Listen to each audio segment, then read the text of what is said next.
Welcome back viewers. ये है Olpers light का 5 part guide to a healthy lifestyle का मंडे मोटिवेशन।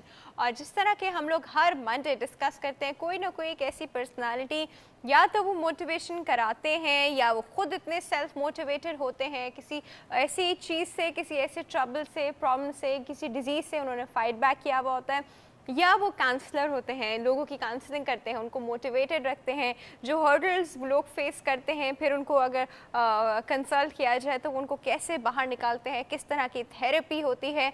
तो ये चीज़ें जो होती हैं, ये कभी होता है कि इंसान अपनी सेल्फ मोटिवेशन कर लेता है, खुद अपने अंदर वो चीज़ डाल लेता है, अपने आप को समझा लेता है।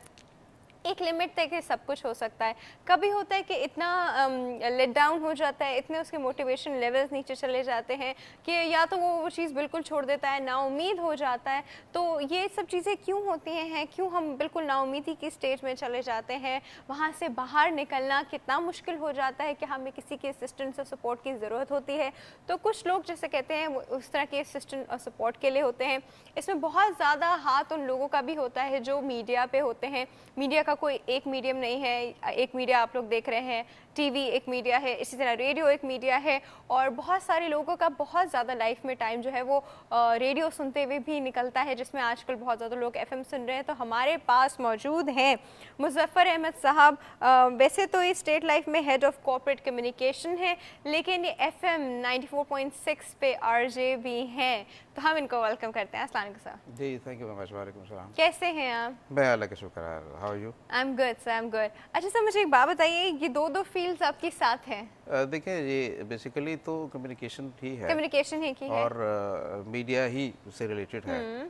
कॉर्पोरेट कम्युनिकेशन भी इसमें हम स्टेट लाइफ के हवाले से अगर बात करूँ तो जो हमारी कॉर्पोरेट एडवर्टाइजिंग है, पीआर है, ये सारी हम हैंडल करते हैं। इसके अलावा जो रेडियो से ताल्लुक़ है, ये भी ऐसी, चूँकि मुझे अपनी बात कहने का मैं चाहता हूँ मैं अपनी बात कहूँ, लोगों तक कम्युनिकेट करूँ जो मैं सोचता हूँ। तो उसका बेहतरीन तरीका ये, आप जहाँ बैठ के यही काम कर रहे हैं कि आप अपनी बात दूसरों तक पहुँचाती हैं। पॉजिटिव जो गुफ्तगू है, जो सोसाइटी के लिए आप बेटरमेंट के लिए आप जो कर सकती हैं, आप करती हैं। तो यही होता है एडवर्टाइजिंग कि आप अपने इदारे की तशहीर भी करते हो और उसमें साथ साथ आप पब्लिक सर्विस भी कर रहे होते हैं। तो रेडियो जो है, रेडियो मैंने एज ए मिशन के तौर पर मैंने लिया इसको, और कभी भी इसको मैंने कोई रोज़ी के ज़रिए का असूल नहीं बनाया है। और मैं तकरीबन 95 ऑनवर्ड रेडियो से मुंसलिक हूँ। FM 100 से मैंने स्टार्ट लिया, और उसके बाद 12-13 साल मैंने वहाँ पे टॉक शोज़ किए, वहाँ पे म्यूज़िकल फैमिली प्रोग्राम भी किए, और साथ साथ फिर मैंने 105 ज्वाइन किया। 105 पे 2-2.5 साल काम किया। और मेरा जो पब्लिक के साथ, सुनने वालों के साथ जो एक इंटरेक्शन है, ये काफ़ी अल्लाह का शुक्र के है। और कोशिश मेरी ये है, मेरा मिशन यही है कि मैं अपनी बात जो है, देखें आप, रेडियो का काम या टेलीविज़न का काम सिर्फ तफरीह फराहम करना नहीं है, सिर्फ इंफॉर्मेशन देना नहीं है। एक और जिम्मेदारी है, एक और रिस्पॉन्सिबिलिटी है, और वो है सोसाइटी की बेटरमेंट के लिए, सोसाइटी की, माशरे की इस्लाह के लिए आप अच्छी बात लोगों को बनाएं। इस वक्त सूरत हाल ये है कि हमारे माशरे में काफ़ी खराबियाँ हैं, काफ़ी कबाहतें हैं, और एक इंडिविजुअल भी काफ़ी हालात उसके भी ख़राब हैं। और आप हेल्थ टीवी के हवाले से अगर बात करते हैं तो हेल्थ टीवी लाइफ की बात करता है, ठीक है, सेहतमंद ज़िंदगी की बात करता है। सेहतमंद ज़िंदगी सिर्फ फिज़िकल नहीं होती है, सेहतमंद ज़िंदगी ज़हनी भी होती है, और आपकी रूहानी ज़िंदगी भी होती है। तो इसके लिए ज़रूरी है कि आप लोगों को कुछ बताते रहें।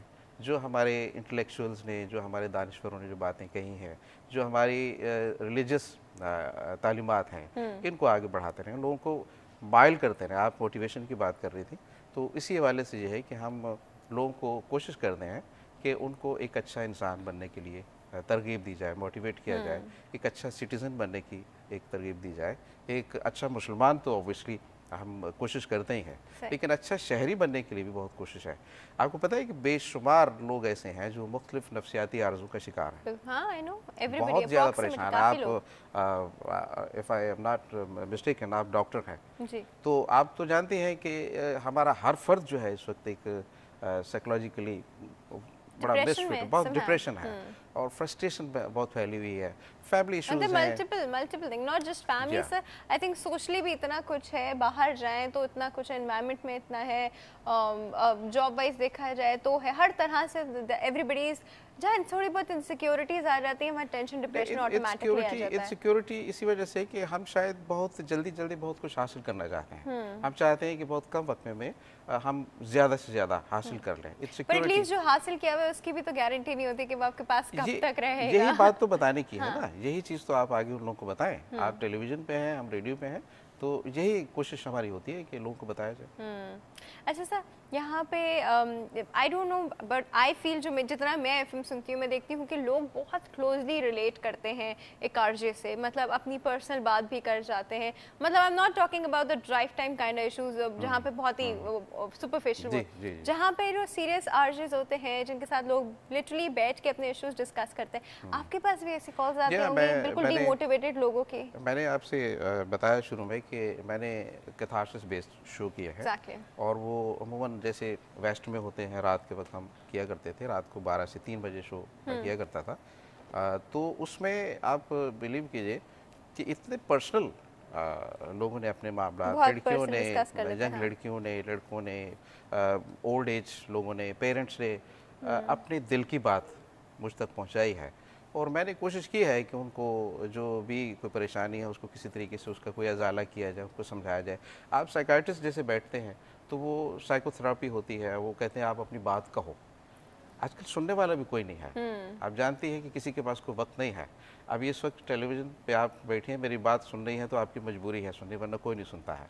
ऐसा तो नहीं नॉर्मली नहीं, ऐसा है, ऐसा है नॉर्मल लाइफ में। टेंशन और सब चीजें इतनी होती है कि हाँ, मैं आपको बताऊं कि आपकी जो बिजनेस लाइफ है, कारोबारी ज़िंदगी है, दफ्तरी ज़िंदगी है, वहाँ पे इवन हमारे जो सीनियर्स हैं वो हमारी बात नहीं सुनते हैं, सुनते हैं मतलब चाहते हैं कि सुनी जाए, लेकिन जिस वक्त वो सुन रहे होते हैं उस वक्त उनके माइंड में कुछ और भी चल रहा है, तो बात कम्युनिकेट नहीं हो पाती है। आप घर में भी इसी तरह से रिश्ते जो हैं, बाप बेटे का, माँ बाप का, बेटियों का, बहन भाइयों का, मियाँ बीवी का, सबसे बड़ी बात उनके दरमियान कम्युनिकेशन नहीं है, एक दूसरे की बात सुनने के लिए वक्त ही नहीं है। तो आपको पता है कि ये बड़े सेंसिटिव रिश्ते होते हैं, इनमें बात, एक बीवी अपने शौहर से कोई बात कहना चाहती है और शौहर के पास कोई वक्त ही नहीं है, वो चाहता है कि मैं ज़्यादा से ज़्यादा पैसा कमा के लाऊं इनके लिए, लेकिन वो ये नहीं समझता कि इनको मेरे वक्त की भी ज़रूरत है, मैं 2 घड़ी इसके पास बैठ के बीवी के साथ या बच्चों को टाइम भी दूँ। ऐसा नहीं है, अगर टाइम होता है तो सिर्फ खाना खिलाने के लिए है कि डिनर पे ले जाते हैं उनको। इसके अलावा कभी कभी दिल चाहता है इंसान का कि वो कुछ शेयर करे। शेयरिंग और केयरिंग का जो हमारे सोसाइटी में है ये ख़त्म हो गया है, किसी के पास वक्त ही नहीं है। तो ये है कि रेडियो इस हवाले से काफ़ी बड़ी सर्विस प्रोवाइड कर रहा है। आपने जैसे ड्राइव टाइम शोज़ की जिक्र किया है, तो उसमें ऐसे ही है कि चूँकि प्रोफेशनलिज्म नहीं है रेडियो पे, एंटरटेनमेंट बेस्ड, वो भी एक वक्त एक चीज के लिए चाहिए होते हैं, थोड़ा स्ट्रेस रिलीफ करने के लिए, ट्रैफिक का ये वो, बात से नहीं है कि अब आप जो है ऐसी बातें उसके ऊपर कहो कि जो मेरा ख्याल है कि हमारी सोसाइटी के लिए मुनासिब नहीं है। एक तो तू तकार बहुत होती है, मतलब मैंने सुना है अक्सर कि वो तू तुम करके बात करते हैं, ये आदाब है, ये मैनरिज्म आप किस तरह से सिखाते हैं। रेडियो का काम है कि ये डेली लाइफ को आप किस तरीके से उनको बताते हो, सिखाते हो। बड़े अगर इस तरह से बात करेंगे तो सुनने वाले भी इसी तरह से बात करेंगे, बच्चे भी इसी तरह बात करेंगे। तो ये सब चीज़ें हैं जो रेडियो एक सर्विस प्रोवाइड कर सकता है, और यही एक मोटिवेशन ये है। कोशिश हम यही करते हैं कि लोगों को बात करने का हुनर आ जाए, बात कहने का हुनर आ जाए, बात सुनने का हुनर आ जाए। ये नहीं है, इसकी कमी है। और जो रेडियो पर जो लोग बैठे हैं, जो टेलीविज़न पर लोग बैठे हैं, टेलीविज़न तो प्योर कमर्शियल है, रेडियो भी कमर्शियल है, लेकिन वहाँ पे कुछ शोज़ अभी भी ऐसे हैं कि वहाँ पे थोड़ा सा सीरियस शोज़ भी होते हैं। ओके अच्छा सर, फिर क्या मैं coming back to my question, मैंने पूछा था कि वो लोग जो बहुत डिमोटिवेटेड होते हैं, आप उनकी सोल को वापस कैसे एलिवेट करते हैं टुवर्ड्स? उसके लिए मैंने अर्ज किया है कि उनको ज़िंदगी का जो रोशन पहलू है वो बताया जाता है। सर वो मानते ही नहीं है, सुनते ही नहीं है, वो उसको किसी भी चीज़ को एक्सेप्ट करने के नहीं ऐसी बात नहीं है। देखें, ये जो बैठा बात कर रहा है, जो बता रहा है, उसके अल्फाज क्या हैं, उसका लबो लहजा क्या है। मैंने बेशुमार लोगों को, आपको रोते हुए लोगों ने कभी फोन, मैंने रोते हुए लोगों को, ऐसे लोगों से बात की है जो खुदकुशी करने जा रहे थे, और मैंने उनको समझाया। और मैंने ऐसे कई लड़कियों को बड़ी बदतरीन जिंदगी से बचाया है जो बहुत गलत कदम उठाने जा रही थी, उनको मैंने समझाया कि ये आपकी लाइफ के लिए, ये ज़िंदगी एक ही दफ़ा मिलती है, दोबारा नहीं मिलेगी। और एक दफ़ा एक कली मुरझा जाती है, जब उसकी पंखड़ी गिर जाती है तो वो दोबारा फूल नहीं बन सकती है, सही। वो कली दोबारा नहीं बन सकती है। सो आप अपनी ज़िंदगी को संभालिए और हेल्दी जो थिंकिंग है। अच्छा सर, इसको हम और भी बात करते हैं। ब्रेक का वक्त हुआ है व्यूअर्स, कहीं नहीं जाएगा, we will be right back.